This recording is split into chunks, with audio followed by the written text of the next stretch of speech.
Let's start with the fans of this KCS 162 GP9M. I got these two parts here. GP9M is with the parts where the Kansas City Southern had bought from EMD with the FT components.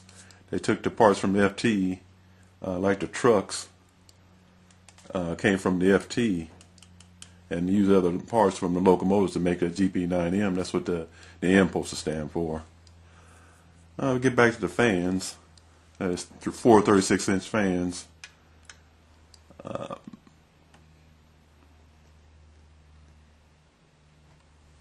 These fans are supposed to be free spinning.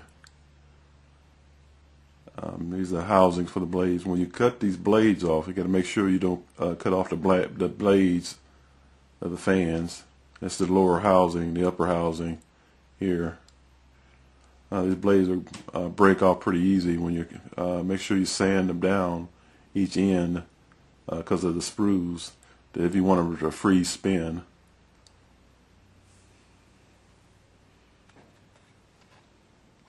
Now let's go with the looking at the classification lights. We got one here and one here. Now we got more of the headlights and other lights. That's how this lights this locomotive up for the 162. Here's the classification lights here, and here's the headlight that I'm going to be using right here.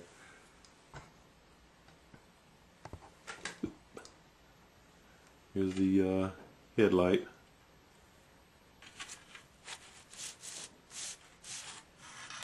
I'm going to be using this one here.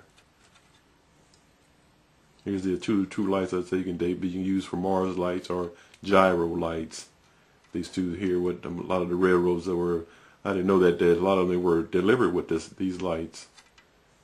They didn't put them on them themselves.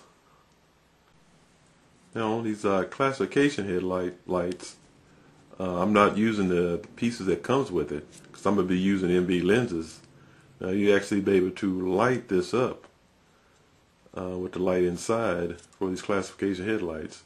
So you actually could not put that part on there yet till you decide which way you want to light it. If you don't want to put these lights in, you can go ahead and put these classification parts on already. But if you don't want to put them in, you'll be able to have to mask these lenses off before you put it together. Here's the parts for your headlight and number boards, the windows, and right here are the classification lights. Now here's the other parts for your headlights here, and more parts for your windows, your larger headlights. Now see right here on this area here, now some of the railroads had porch lights. And that's what this says, is actually be able to see the lights on the porch. They actually had porch lights. Now if you're going to use these parts, I'm going to use MV lenses for mine. If you're going to put these on here, you have to mask them before you put them on there. If you want to, when you're going to paint it, then you'll be able to remove the masking off there. You use liquid or actual masking tape.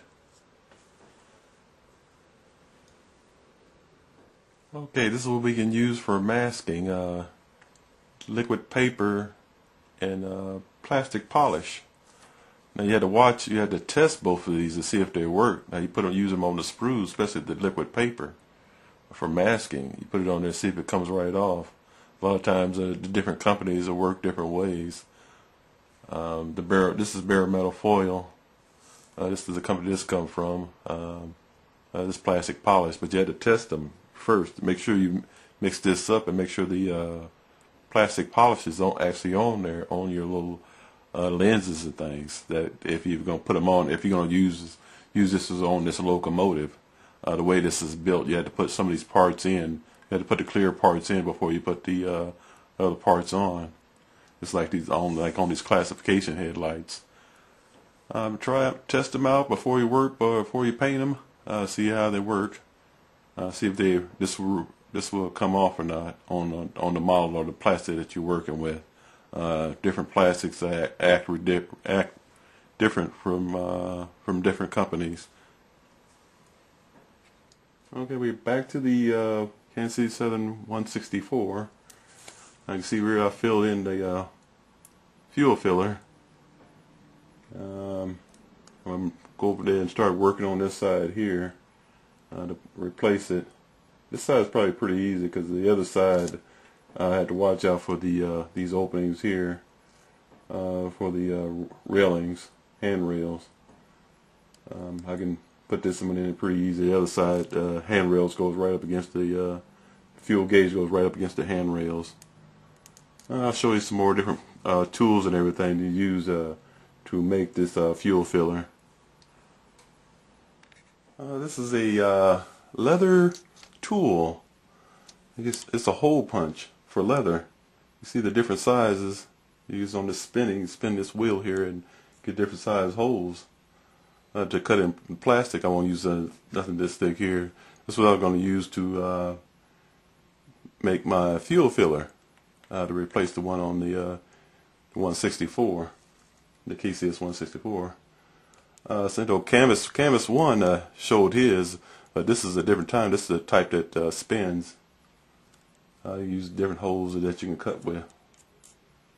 I'm glad Canvas 1 talked about this. I forgot I had one of these. I was going to buy some brass parts.